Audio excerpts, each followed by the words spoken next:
Welcome to the business interview here on France 24. I'm Marcus Carlson.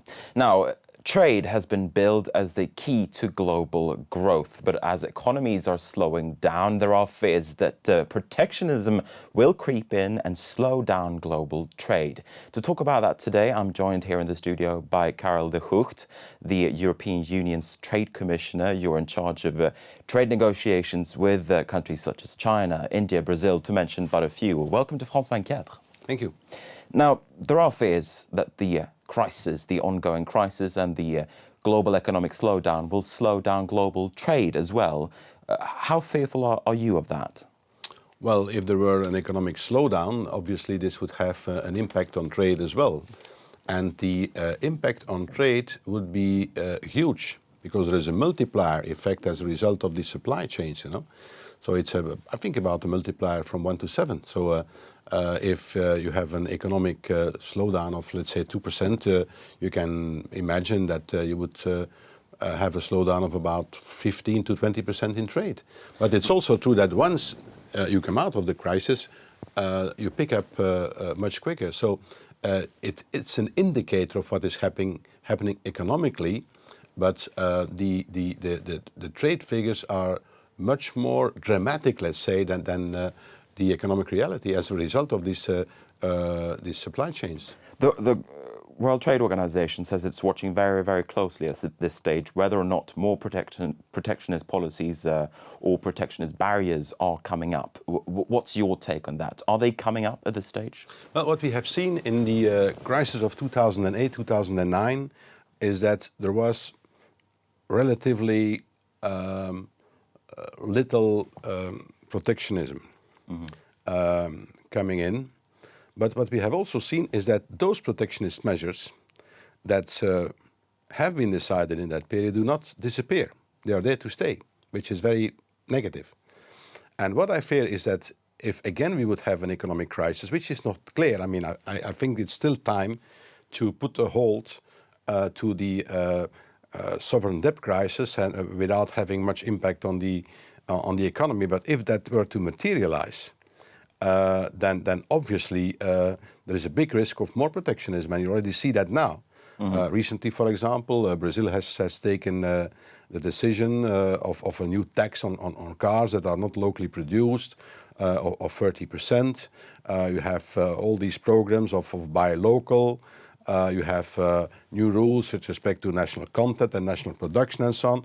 And imagination of mankind with respect to protectionism is without limits, So we really have to be very careful about this. All right, you spoke about Brazil there. Let's talk about another BRIC member, and that's China. China is a big dossier on your desk at the moment, must be. You're currently in the process of trying to negotiate an investment agreement with China, which would make it easier for European companies to do business in China. How far are you from concluding that agreement? Concluding? We haven't even started negotiating it. We are now considering whether we should start those negotiations, and of course you need an agreement on both sides.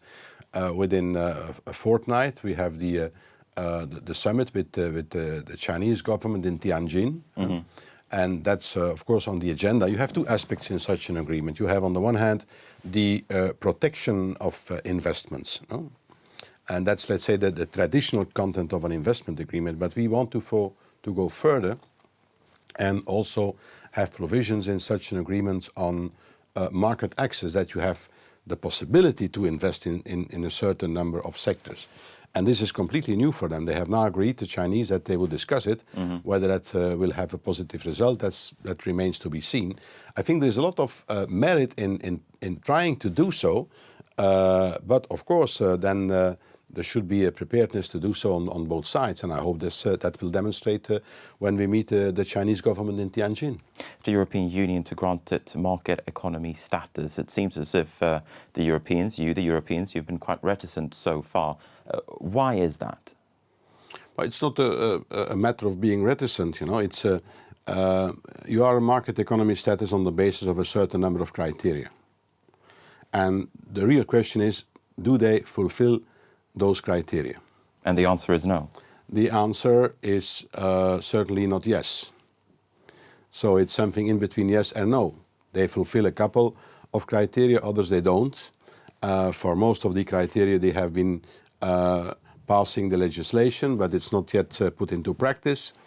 On the other hand, they will have that market economy status by 2016, which is tomorrow, no? In international terms. So this discussion is ongoing, but you should also realize that Europe cannot, like that, say, look, you are a market economy because we have decided that it would be like that. I mean, for example, the European institutions would also have to agree on that, no? And on the basis of the criteria that exist, it would not be easy to do so. But a lot of people are saying that this is not really the time to anger China, seeing that China is now eyeing making investments in sovereign debt here in Europe, for instance. Oh, I believe that we should have a rational relationship with China. We are partners in the world economy. We are both very big stakeholders, and we are interdependent. I mean, it's not because they are buying sovereign European debt that we should have another position vis-à-vis China. The starting point of their reasoning is their self-interest, and that's in itself rather rational. I think it should also be our starting point in our relationship with China, but it's our self-interest. And if these self-interests meet each other, then you can do a good business, and and you can make progress together. No, that's what you should do. So the idea, okay, they invest in sovereign debt of Greece. They buy the port of Piraeus. I mean, that's because they are interested in that port. It's not to help us, no.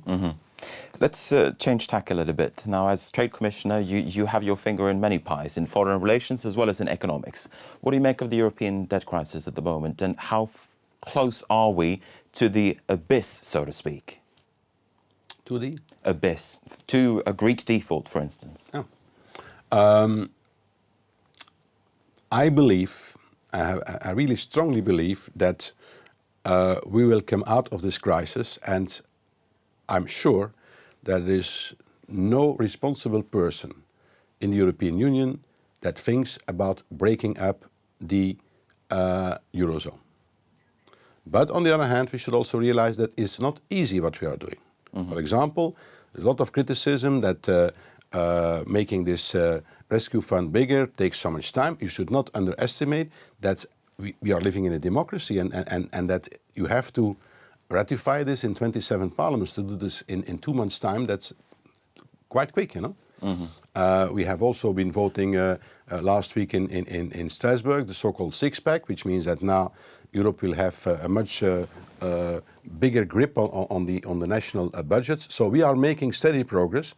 We know that there is a problem of liquidity in the market, and probably you can only resolve that if there is again more trust, more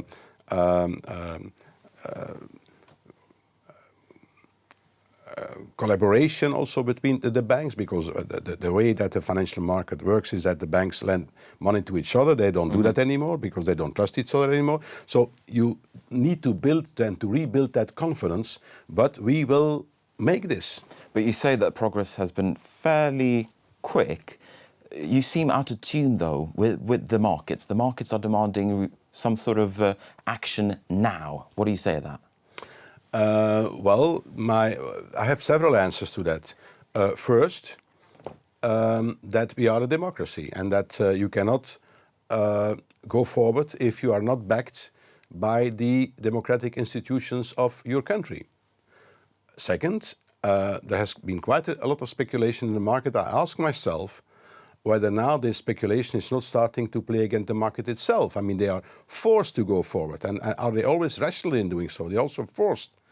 So it's about the politicians regaining grip on the situation. I think it's also the market forces regaining grip on the market. I mean, I think this goes in both directions, you know. How close are we to a deal of coordinated bank recapitalization here in Europe? And how much do you think it'll cost? 1 to 200 billion euros. That's a figure that's been mentioned by the IMF. I'm not going to pronounce myself on the amount. It's obvious that a certain amount of debt has to be resorbed.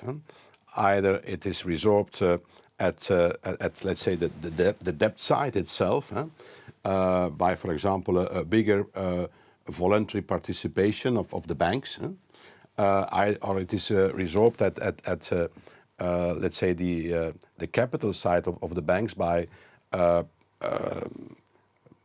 injecting more capital into the banks. I mean, this is two sides of the same coin, and what exactly the amount is depends again on the answer to the question: what is needed to restore confidence. I mean, if you have to resolve all the sovereign debts, I mean, then you never get to a solution. When is sovereign debt, when is it toxic and when is it not toxic? It's a very interesting question, because in the past, an investment in sovereign debt was considered to be about the safest investment you could make. And now, all of a sudden, if we do not take care, all sovereign debt would become toxic. That doesn't make sense either, you know. So it's obvious that the sovereign debt of Greece is toxic. Yes, that's obvious. But the rest we should take care, and we should not have an alarmist approach. We need 100, 200, 300. Where's the end, you know? The end is that you don't have money to do it anymore. So what we need to do is to restore confidence, and we have to do that by being resolute, and when we take a decision, to put it into practice as soon as possible. That's what it is about. All right, Karel de Gucht, the European Union's Trade Commissioner, thanks very much indeed for speaking to us today. And with that, we're going to wrap up the programme. Thanks for watching.